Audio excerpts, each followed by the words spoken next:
Welcome to the Corlin Economics Report, a weekly look at financial and political topics relating to asset-based investing. Guests on this program pay no fees to appear, and guests and hosts disclose any equity interest in companies profiled. Now, the Corlin Economics Report. Hey everyone, welcome to the KE Report Weekend Show. Corey and Chad here, your hosts for this weekend's edition, also your hosts on our website throughout the week, recording daily editorials covering the market moves, a lot focused on commodities and metals in particular, as well as a lot of company updates that we are recording week after week because there's a lot of companies doing some work in the sector right now. Companies are cashed up and becoming even more cashed up, and drill programs either underway or just getting underway. So a lot for us to keep you up to date on.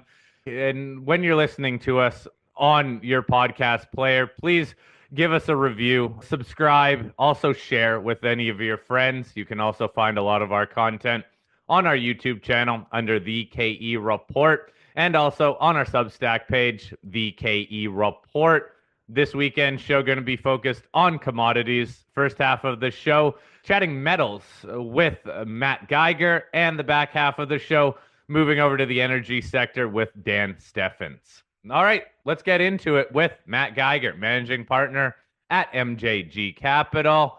Matt, let's start off with something that's been noted a couple times on our show over the last week or two, is the performance of the juniors tied in with the TSX Venture breaking out. So the Venture now trading at levels we haven't seen since early 2022. Before we get into, again, this money filtering down into the juniors in the metals sector, let's just talk about the makeup of the TSX Venture right now. It's not really the same as it was 15, 20 years ago when it was dominated by resource companies. So, Matt, give us your insights on how you view the venture now that it is not so mining focused. Sure, it's good to be joining you, Corey. You're right. The TSX Venture is an imperfect proxy for the North American junior mining markets.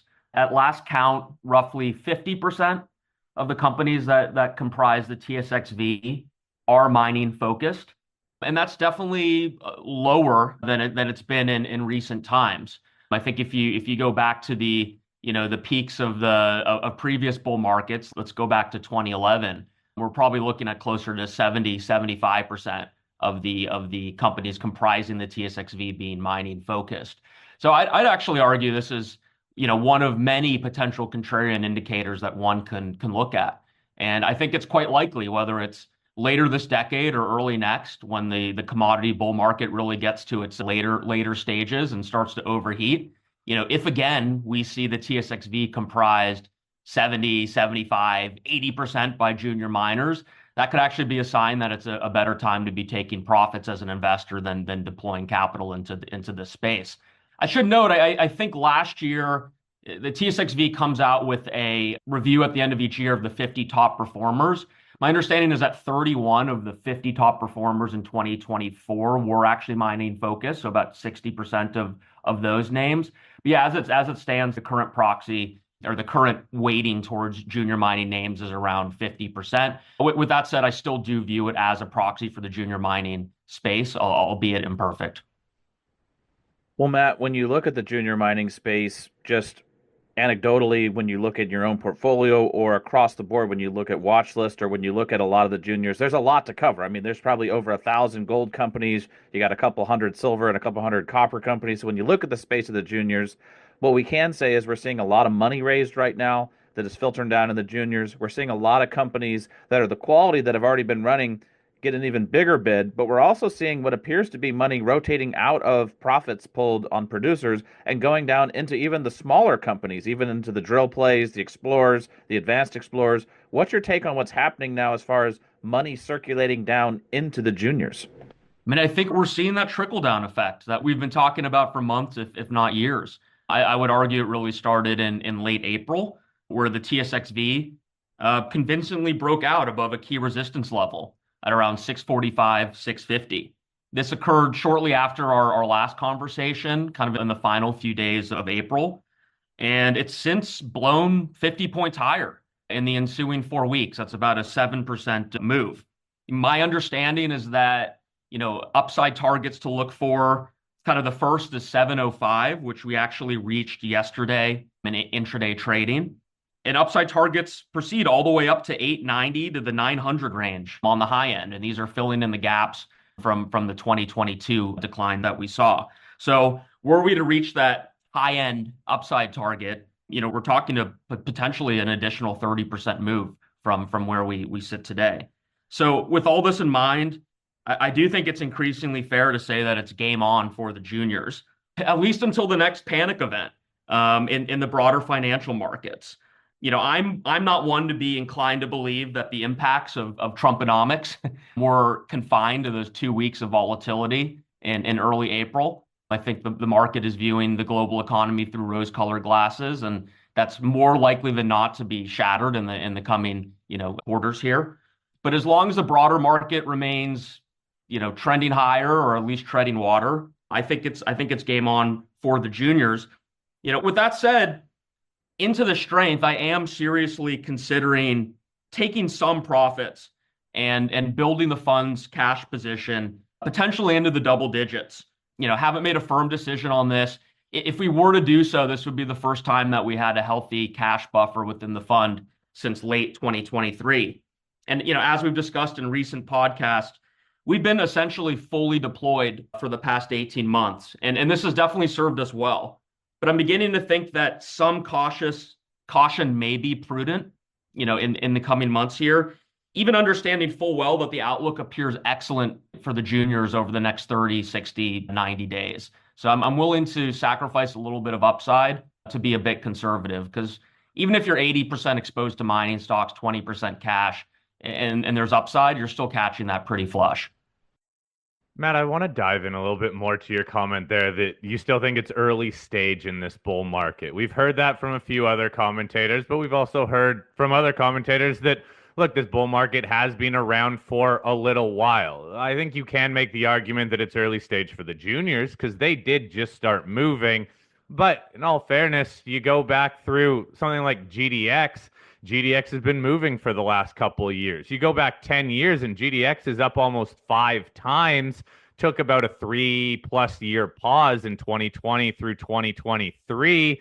And that's usually what you see in bull markets is the majors doing better, money filtering down the food chain, and last it filters down to the juniors. So what makes you still say that this is early stage on a bull market?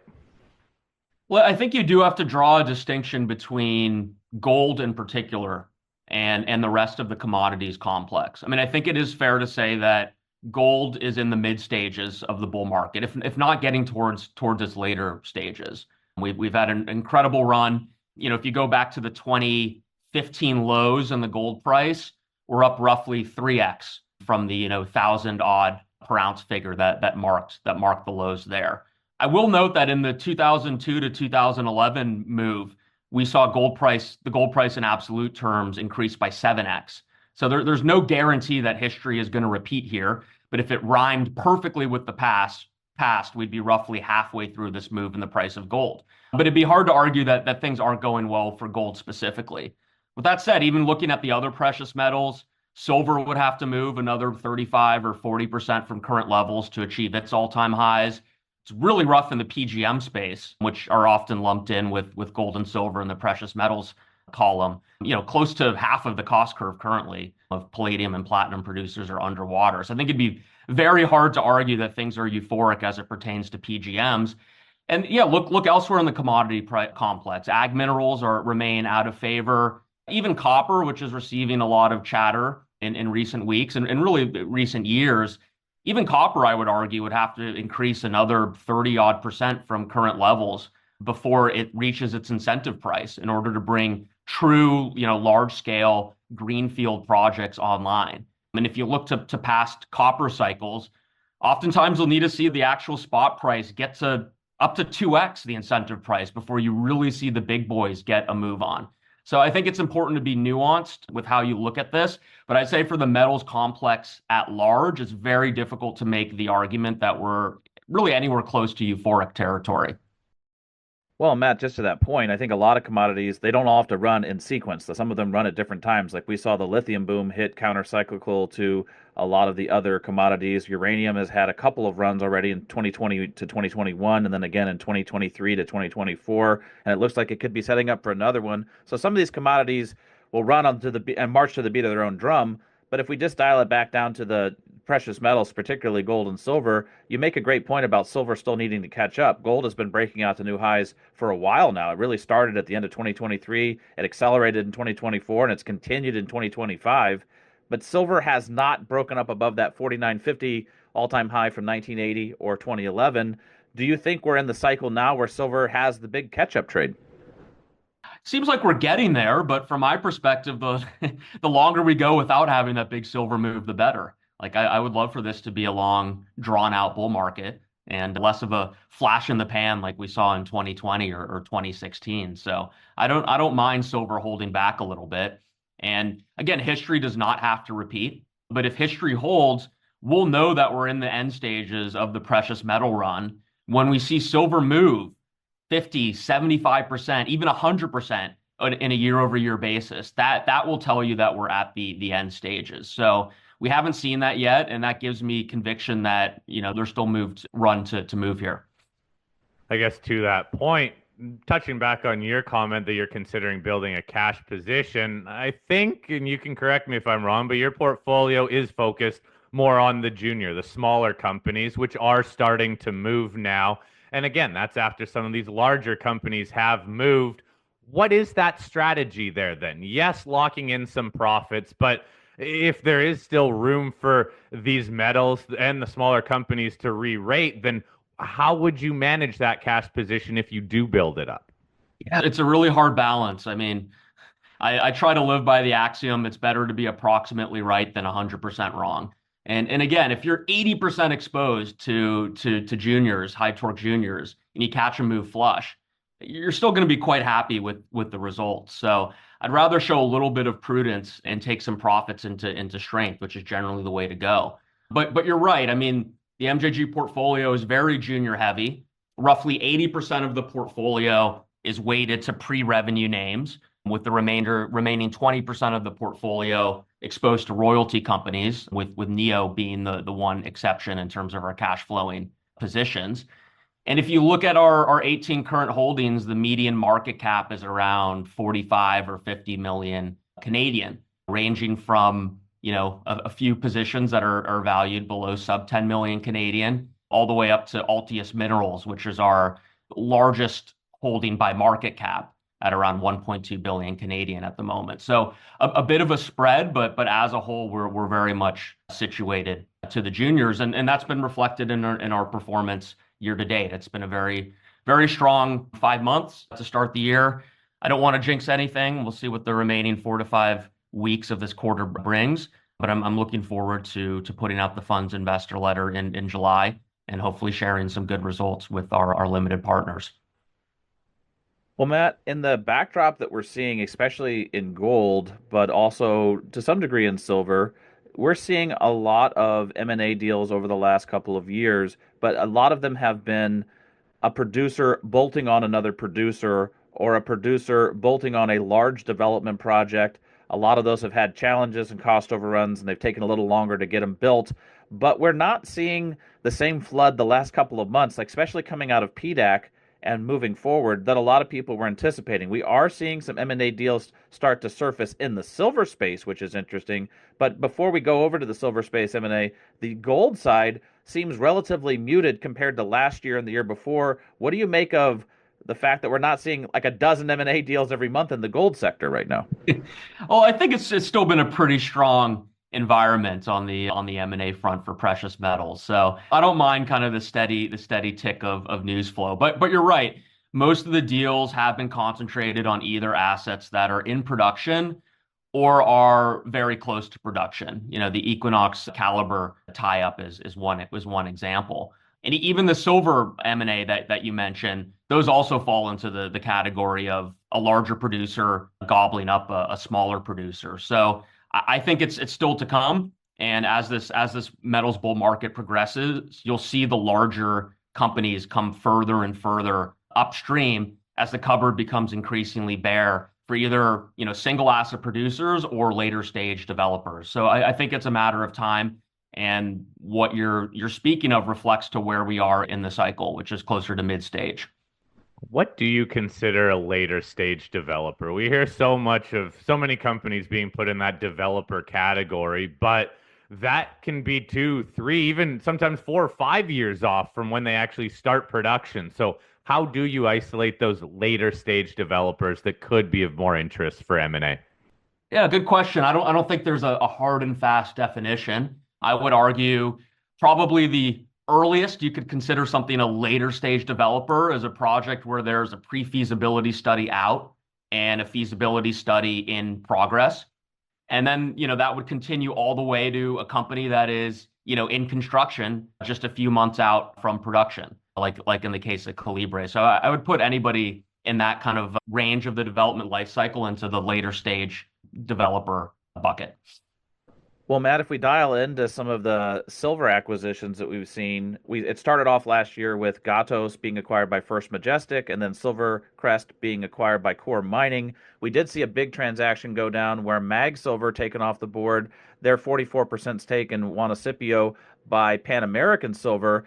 That really only leaves one primary silver single asset producer out there, Aya Gold and Silver. After that, it's a bunch of smaller multi-mine silver companies. What do you think that means for the overall tenor of the silver space and how M&A may change and develop there? Well, I'd push back on that a little bit. I think Adriatic Metals could potentially also fall into that category as a single asset silver producer. Of course, that is a polymetallic story, though Mag Silver is as well, and Aya is, which you referenced, is also polymetallic. But that Pan American deal was interesting. Announced roughly 3 weeks ago. A pretty big price tag there, $2.1 billion in cash and stock. It's a bit of a strange deal. Well, in that first, Fresnillo itself was not the acquiring party. I think most anybody that was betting on this deal occurring, and there have been folks that have been calling for Mag to be taken over for 6 or 7 years at this point. So it's taken a lot longer than many market participants would have thought. But Fresnillo was always the most logical acquirer, given that they own 56% of the asset, were the operators, and knew it intimately. And the second point is that Pan American are very skilled operators, particularly within Mexico, where they have decades of experience in country. So it is interesting that they're content with being a minority non-operating partner in terms of Juanicipio. In terms of Fresnillo's decision making, it's very hard to get a sense of what their thought process was. I don't think that there's anything wrong with the asset that Fresnillo knows and that Pan American doesn't. So I'd probably chalk it up to an internal capital allocation decision by Fresnillo to either focus their resources and capital on funding organic growth elsewhere within their portfolio, or perhaps less likely but possible, Fresnillo is eyeing another acquisition themselves, and this kind of caught them by surprise. From Pan American's perspective, the rationale was likely to bulk up its percentage of revenues that's derived from silver. Even though Pan American is thought of by the market as a silver producer, its percentage of revenue derived from silver has gotten very low over the past few years. Last I checked, I think it was only 30 to 35% of their total revenue could be, pointed to coming from silver. So this is going to up that percentage a little bit. And then I'd say another implication of this deal is that Pan American is not expecting its Escobal mine in Guatemala to come back online anytime soon, which really is a real shame. As many listening may know, Escobal is a world-class silver mine that produced under the Tahoe Resources banner between 2014 and 2017, before it was put pretty abruptly into care and maintenance in mid-2017 due to social issues with multiple local communities. And it's now been idle for 8 years as Pan American has worked to secure social license, but it's been unsuccessful to date. And it's a shame because Escobal has proven to be a huge waste of resources. For the silver industry more generally, a lot of capital was put into that mine, a lot of resources, and for it to be sitting there idle is not great. And it seems like Pan American's view is that that's going to be the case for at least the medium term here. I mean, it is wild to me. If we talked in 2017, I would have not guessed that Escobal would still be under care and maintenance 8 years later in 2025. Matt, what do you think about some of these producers that are also building mines that have these near-term development stories that will turn them into multi-asset, multi-mine producers? Some already there, but some have some pretty big catalysts, it seems like, that are getting close to completion. Any interest in those stocks? Sure. I mean, that's an excellent strategy, I would argue, as one invests across the development life cycle. Some folks refer to that as the golden runway, the year to 3 year period between breaking ground on a project and actually pouring first gold or producing first concentrate if it's focused on another metal. I will say within the current MJG portfolio, we do not have any companies that fall into that category as it stands. But a good example is Artemis Gold has done incredibly well in that window between breaking ground and announcing first production, which just occurred within the past few months. So if folks are looking for little pockets of the mining development life cycle to look at, that's one example of an area where more often than not, you can see substantial re-rates. That, of course, assumes that construction goes to plan, both in terms of the timeline and the budget. So it's incumbent on the investor to handicap the odds of that occurring. And one can look at the technical difficulty of the asset, the financial capabilities of the company building it, and also the technical resources that the company has and the track record that they have of bringing mines online on time and on budget. Yeah, Matt, you said it, because we've seen other scenarios like what happened with Ascot, where it didn't work out as pretty as with Artemis and Blackwater, and we've seen the Goose project take a lot longer to build from B2 Gold standpoint when they acquired that from Sabina. So it's always a case-by-case situation. I guess where I was going in the previous question, I'll just circle back to it here with you, is now that some of the biggest silver producers have been taken off the table, it leaves really very few choices for single asset producers to bolt on. So do you think you will start seeing more M&A in the silver space down into the development stage projects? Because there are a lot of big projects that have been growing their ounces in the ground, and they've got hundreds of millions of silver equivalent ounces now. They look attractive on paper when you look at their economic studies. Do you think that now that some of the biggest names have been swept up, that we see these companies go down and start building some of these development stage projects in the silver space? I do. Yeah, I think there's quite a scarcity of high quality silver assets, especially silver dominant assets. So in terms of where the puck goes next in terms of silver M&A, there's a few names that come immediately to mind. And these are all development stage projects. And two of these are in Mexico. So the first that comes to mind is Vizsla Silver and its Panuco project in Sinaloa, I believe, in Mexico. It is probably the finest single silver development project held by a junior out there at the moment. They came out with a PEA in mid-2024, which was the market's first glimpse of the project's economics. And we saw a pretty stunning profitability index, which is the ratio of the after-tax NPV using reasonable assumptions relative to the initial CapEx.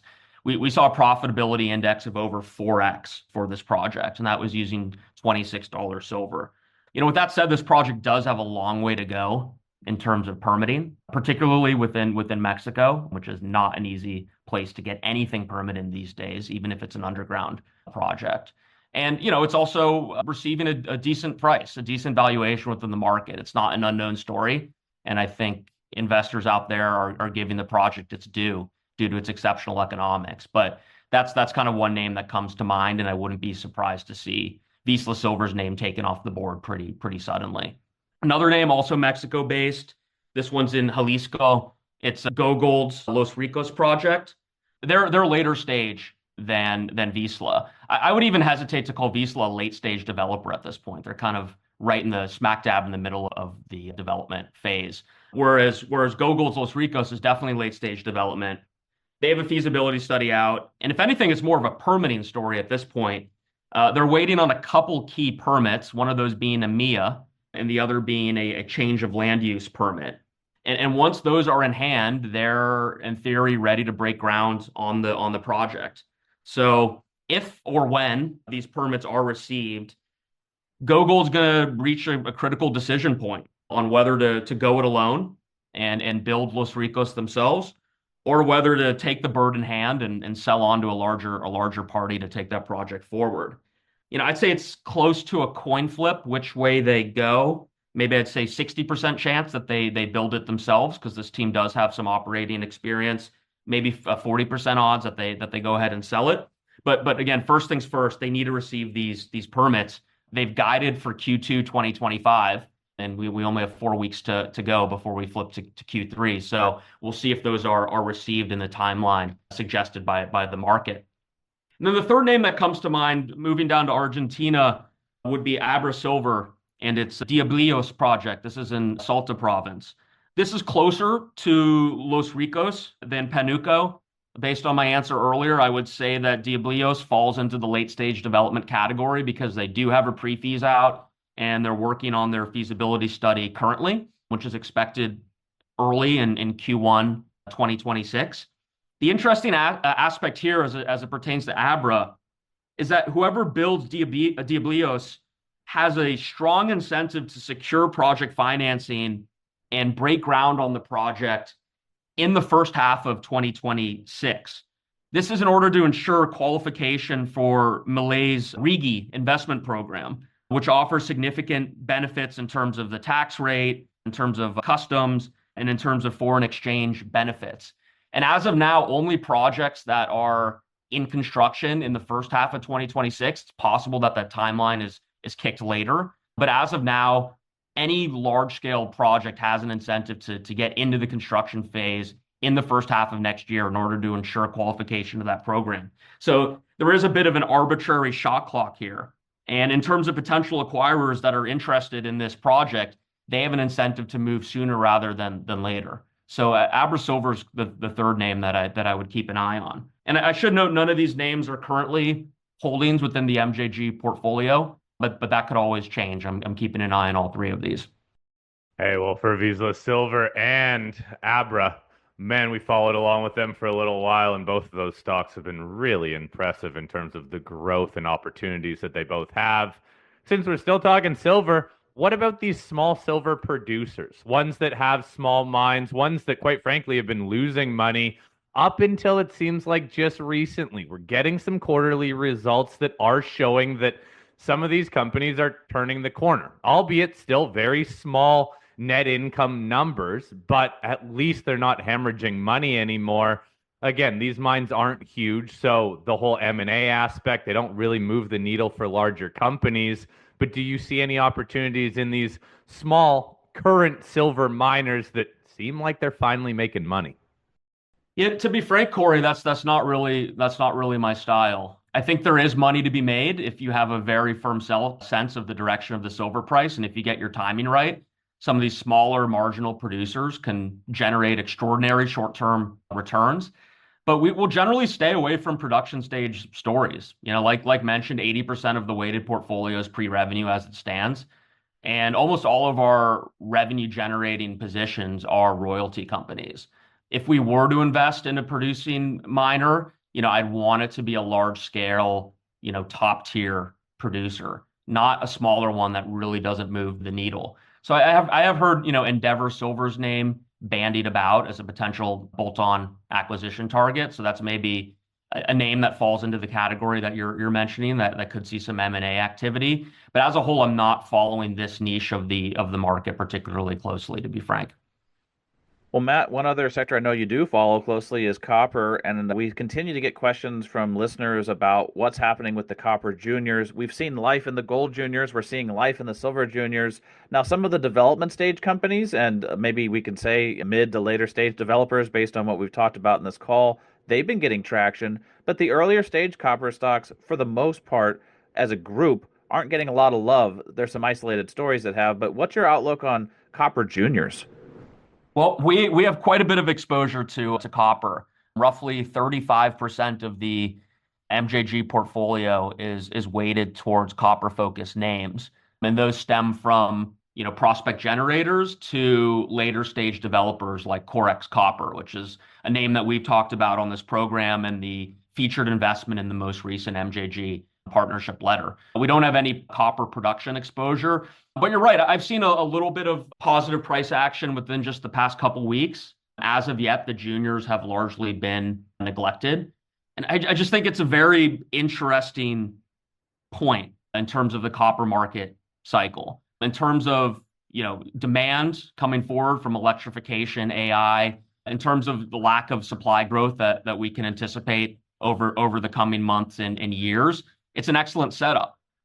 With that said, I think it'd be hard to argue otherwise that the tariff regime that's been put into place by the Trump administration is going to be a damper on global growth. So it's a bit of a tug of war between those two different dynamics. The copper price sitting around 470 per pound is hanging in there pretty well. But again, I would argue quite strongly that we need to see $6 plus copper before we really see the larger players either break ground on projects they own internally or go out there and start acquiring some of these projects held within junior hands. So I think we do need to see another 30% move in the copper price before we really see the juniors see their share prices pick up significantly. So Matt, I guess just overall, when you're looking at this market, especially on the junior front, as we started this, so many juniors are cashed up right now. Drill programs, large drill programs are being announced. They're starting up. Some love has been given to the start of these drill programs, but it still seems like the market is waiting to see what results are. And some of these stocks have moved on the back of solid results. So how do you view the overall health of the exploration sector right now? It is where you spend some of your time, at least as you said in your portfolio. Everyone's cashed up now. Everyone's doing work. What's your thoughts? Well, I would push back a little bit on everybody being cashed up. I mean, I still think it's a constrained environment for exploration juniors and remains a story of the haves and the have-nots. That could, again, change pretty quickly. Like, for all we know, we'll see a flurry of financings here in June before we get to the summer doldrums where a lot of investors, check out of the office for a couple months. I think the price action that we're seeing amongst the junior space generally, exhibited via the TSXV, bodes well for additional financings that occur. But I would just urge investors to stick to the basics, know why they're invested in their particular names, especially on the exploration side of things, what the catalysts are that are there to drive value. If you're looking at new names, be very careful not to initiate a position unless you're sure that the company has sufficient working capital to achieve at least one, if not two, significant catalysts before their next financing. Otherwise, that share price is more likely than not to just tread water until the company bites the bullet and raises a financing and dilutes their share structure. So, as an investor, I wouldn't change one's approach, but I would argue that the outlook looks more promising today than it did even 60 days ago. So we're trending in the right direction, no doubt.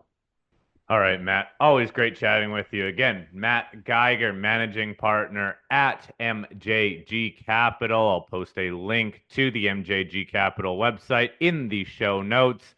Matt, I really appreciate you sharing with us what you're doing within your portfolio and the moves and the action that you're seeing in this sector because, look, you're a fund manager here. You are just really trying to manage your fund and make money for all of your investors. I really appreciate that. And quite frankly, we need more fund managers and more funds in this space, especially now that it's a simply better environment for a lot of these companies. Matt, thank you so much for your time. Everyone stick around. We're going to be right back, switching our focus over to the energy sector. Al Corlin's firm, A.B. Corlin and Associates Incorporated, provides consulting services to public companies on matters of regulatory compliance. To find out more, follow the link from www.kereport.com. The Corlin Economics Report will be back after this brief timeout.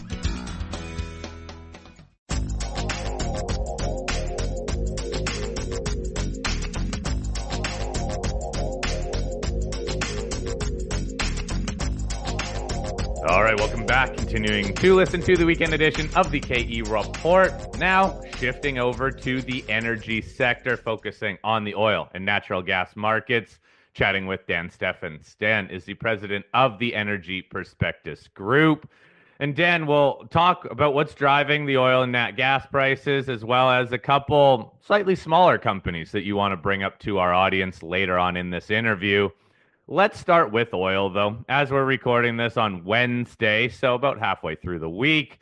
Oil still stuck in a trading range, albeit a lower trading range, below $65 a barrel. Oil was under $65 a barrel for most of 2015 through 2021, about 6 years, but then had a much better run over the last few years. But just in the last few months, broke below a pretty solid, much higher trading range, and now seems to be struggling to retake that $65 a barrel level. That number has been isolated as a break even for some of the shale producers in the US, but we haven't seen a huge US production decline on the back of this recent price weakness. So, Dan, make sense of this. Why is oil not able to regain that $65 a barrel level?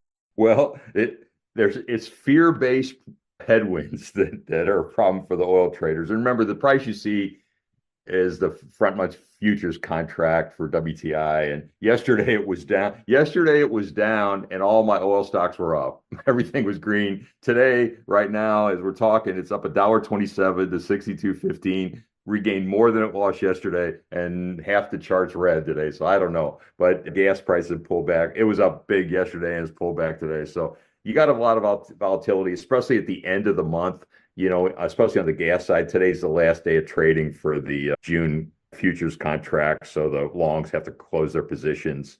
But anyway, I first will say that of the companies that I follow, they all produce a combination of oil, gas, and NGLs. And the higher gas prices than we were expecting 6 months ago are offsetting most of the decline in the oil price. So they're all very profitable, free cash flow positive at $60 oil. And remember, they all survived the pandemic when oil was below 40 for like a year. So anyway, they can make it. But it's just, from the fundamental standpoint, I spoke at an energy conference at Dallas on May 21st. And, the people in the industry, the fear of drill, baby, drill is totally dead. There's nobody that fears that. But, after my formal presentation, a lot of the questions were, well, what do you think about Trump? What do you think about drill, baby, drill? Is he going to be able to keep?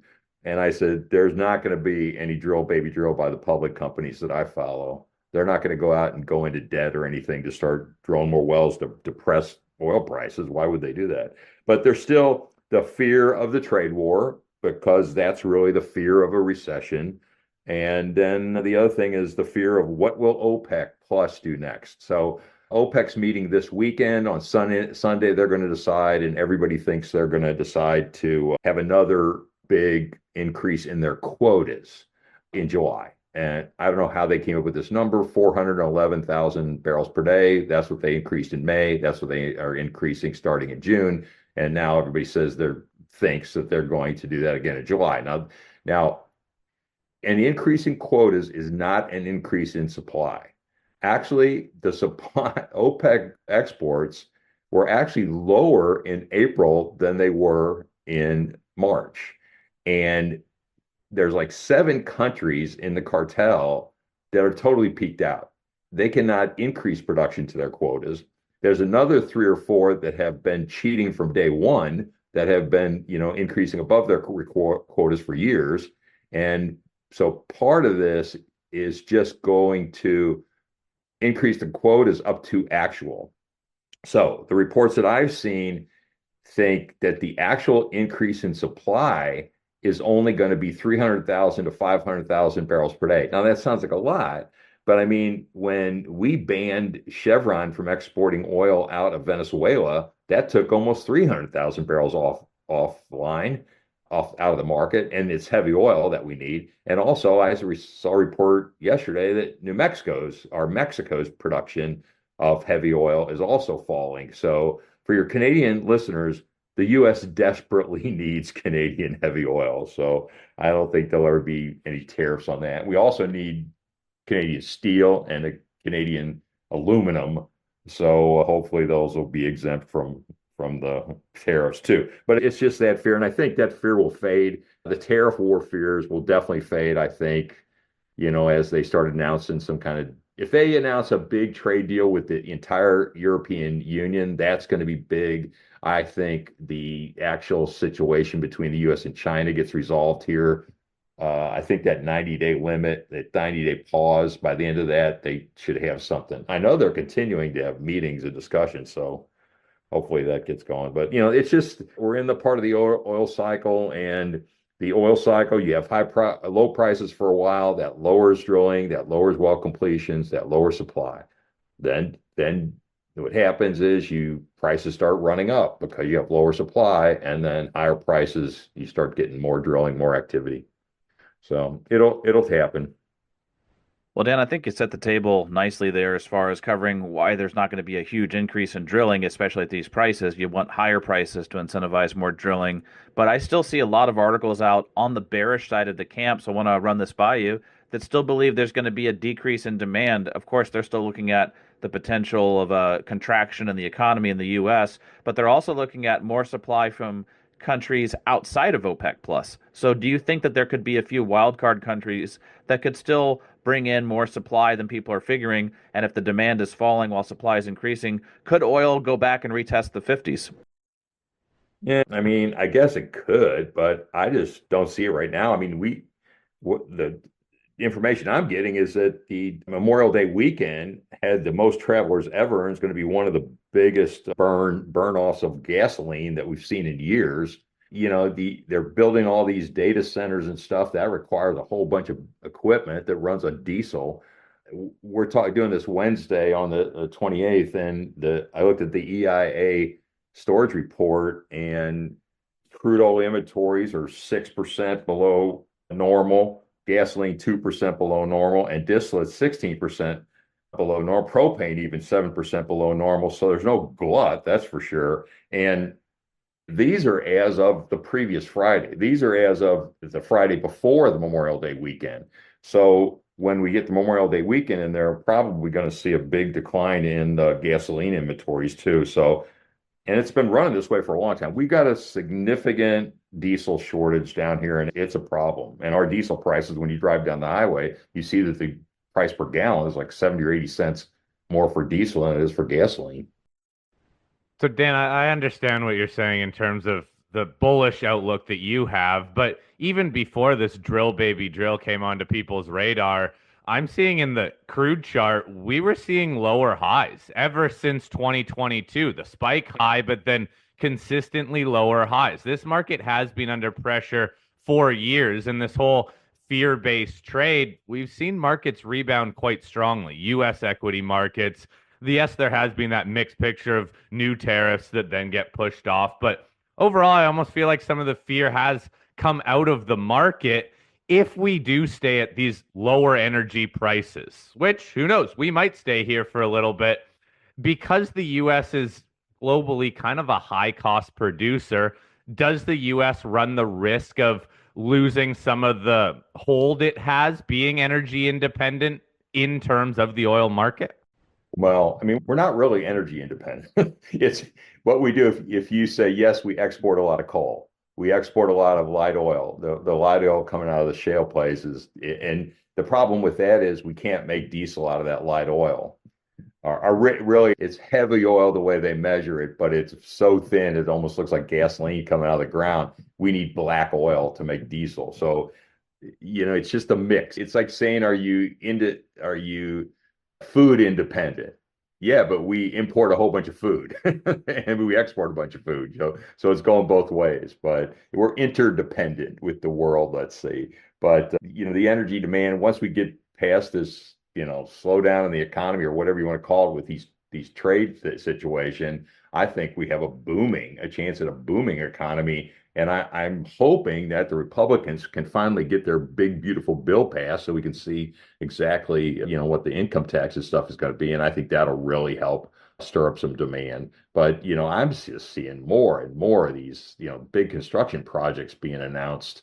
And that definitely is not you're not really going to have any kind of recession when you have almost full employment. And that's what we have right now. So I just can't see it in the U.S. Now, maybe outside the U.S., maybe in Europe and maybe in China, there's going to be a lot of less demand or something. But I'm not really seeing it, but there's definitely, it looks like to me that U.S. oil production has peaked. And I've seen several forecasts that between now and the end of the year, our oil production is going to go down by 500,000 barrels a day. So we're just not completing enough wells. I mean, I looked at the active rig count last Friday and it's dropped again. And it's, globally, I think we dropped about 30 or 40 rigs globally in the week ending last week.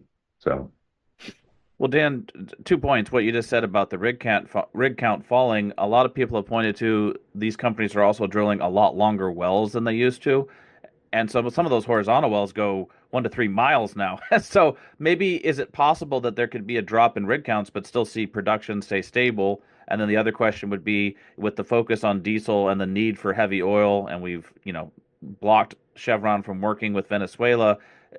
Does that put a premium on Canadian oil prices and oil producers because we need that Canadian heavy oil to produce the diesel? So are you looking further north to some of the Canadian producers as a potential opportunity?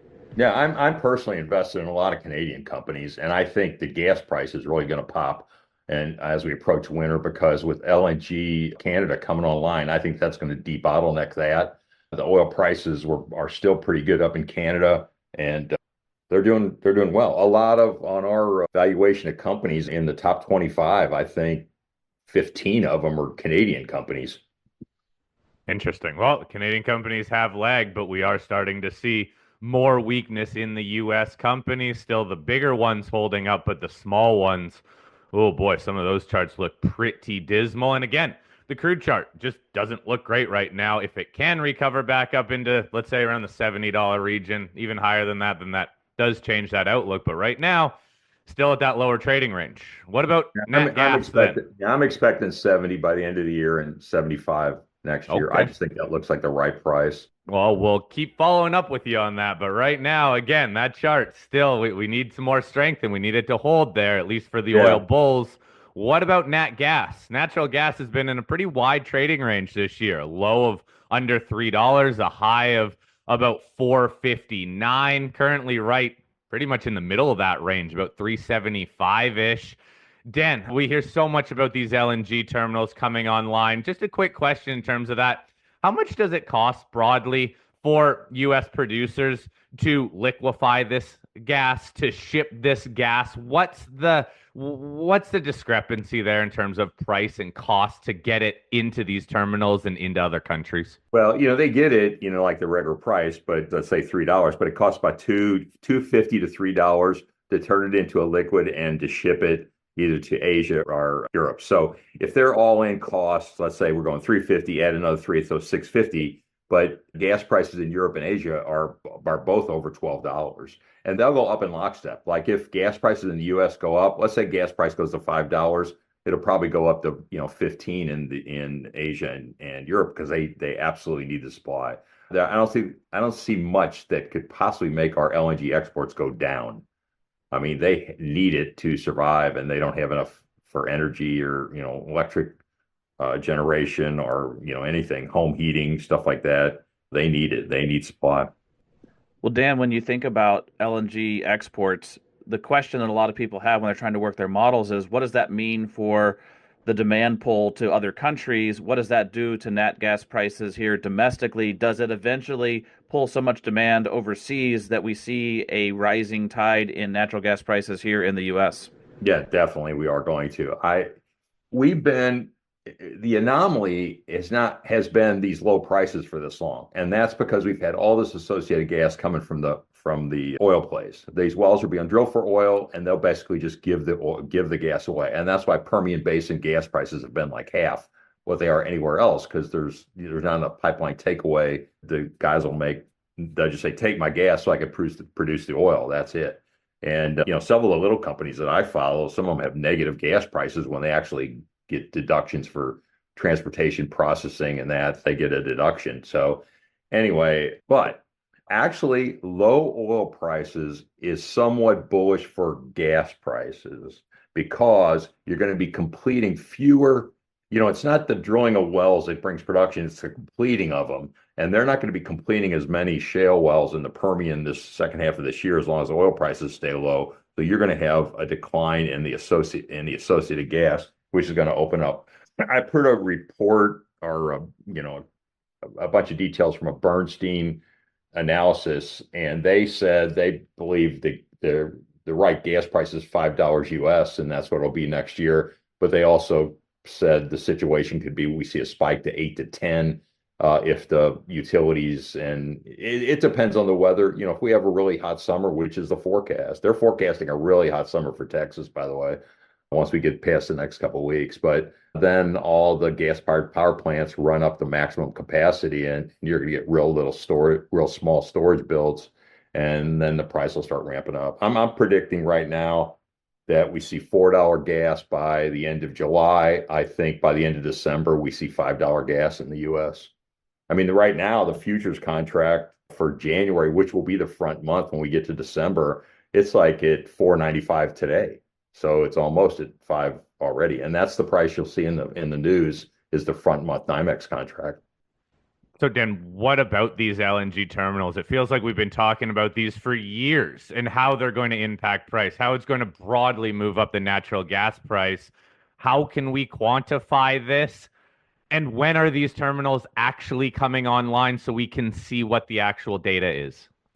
Well, we're still ramping up because Plaquemines and the Cheniere Train 3 came online, and that added a lot more export capacity. And a Freeport facility that was offline a couple years ago because of the fire they had down there, it's online full. So we're at 15, 16 BCF per day, which is big. I mean, that's 15 or 16% of the total gas demand.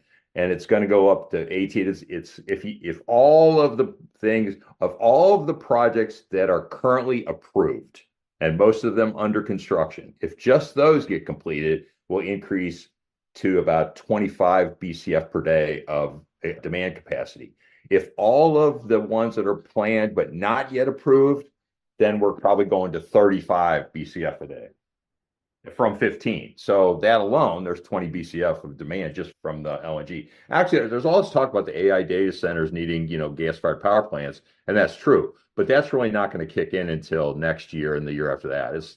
But right now, this year, the big spike in demand came from those two big facilities being online all year. So, and a big one, Exxon's Golden Pass facility, it's the next big one to come online. So that adds like another BCF and a half of additional demand here real soon.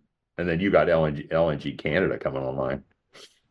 Well, Dan, in light of the increased demand from LNG terminals, in light of the potential for more electricity needs, maybe down the road for AI data centers, but just domestically for electricity, more coal-fired plants have been converted over to nat gas plants. And when you think about the low oil environment being bullish for gas prices, would you say that overall you're more bullish on the gassers right now versus the oily companies? Yeah, I am. And in my Sweet 16, they're the only ones that are up year to date. It's like EQT is like up 20%, Antero Resources is up like 12%, Range Resources is up. The only ones with a lot of gas production are the only ones up year to date. The rest of them are down. I mean, some of them are down like 20, 30%, which is crazy considering they're still free cash flow positive. But you never know. But no, the outlook for gas this is the best it's looked in a long time since I've been watching. I mean, way back when I first got into the industry, yeah, we had gas prices spike to $13 in the U.S. If you run a 25-year chart of natural gas prices, you're going to see two big spikes.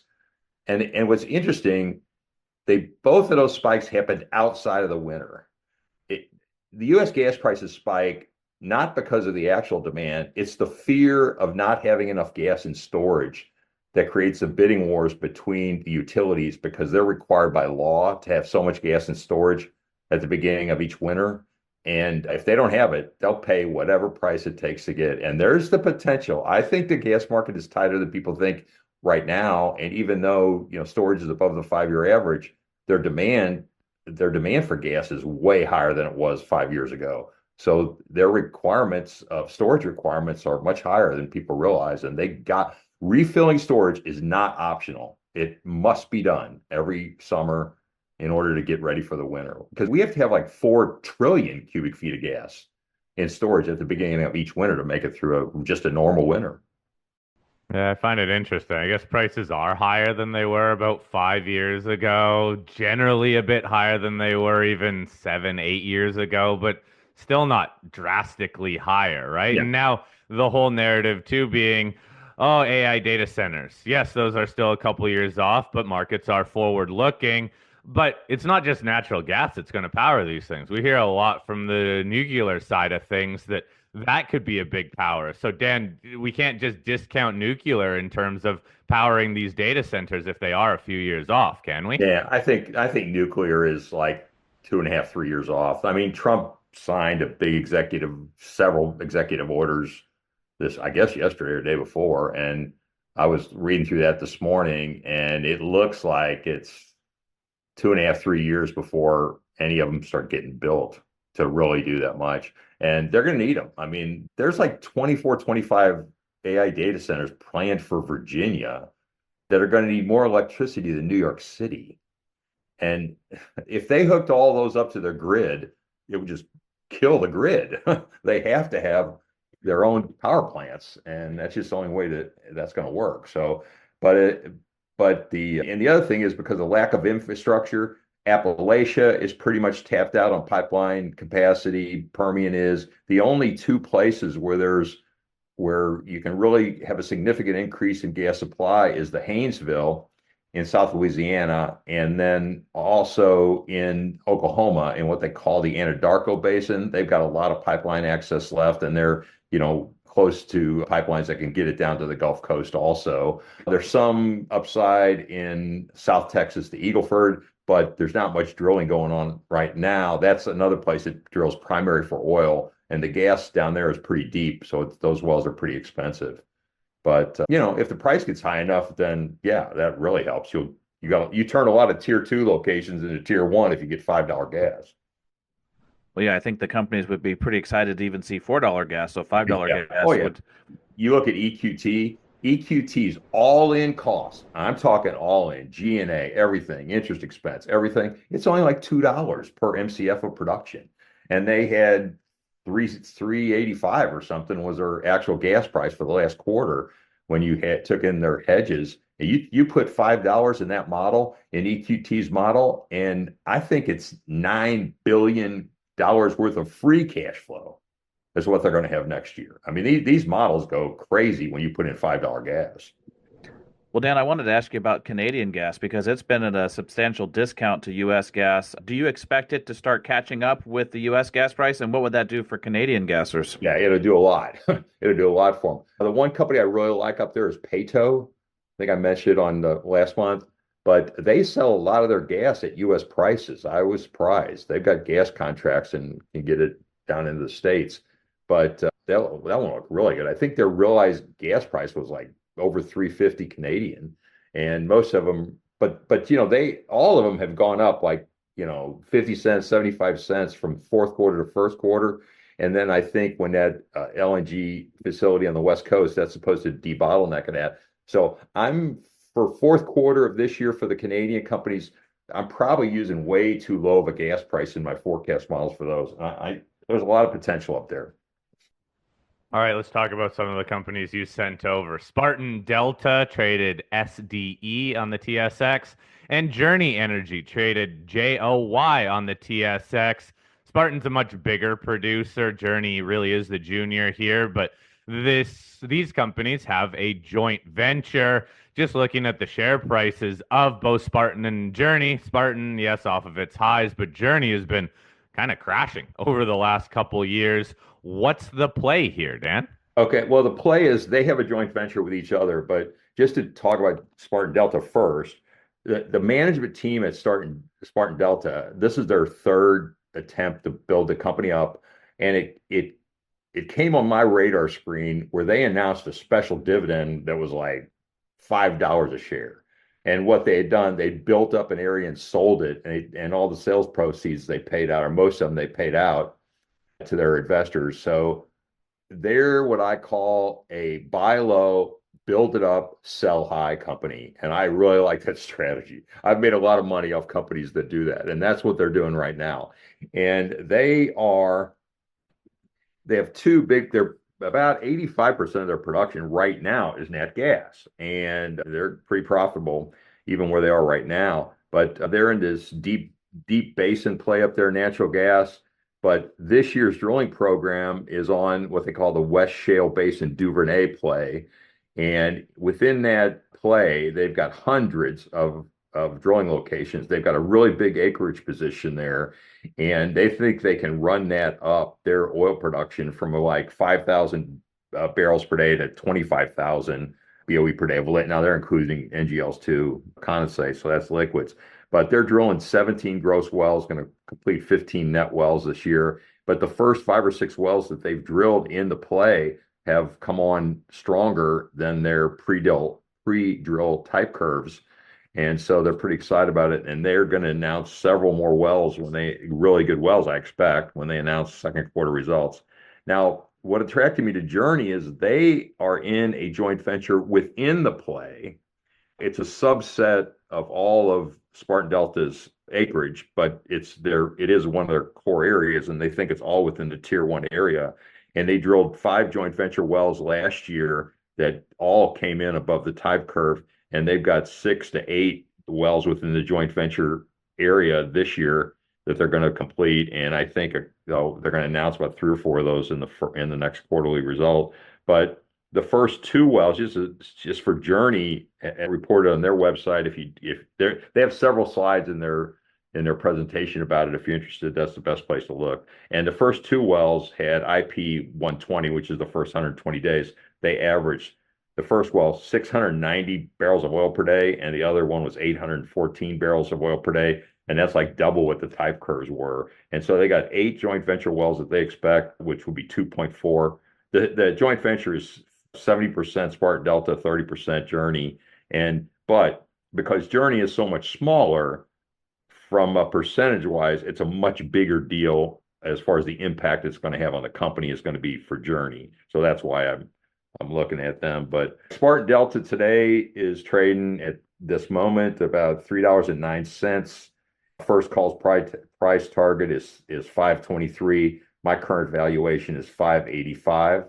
On Journey, it's trading at $1.67. It's kind of come back a little bit. They restructured their debt and everything, and I think that's what got people a little concerned, and the stock sold off.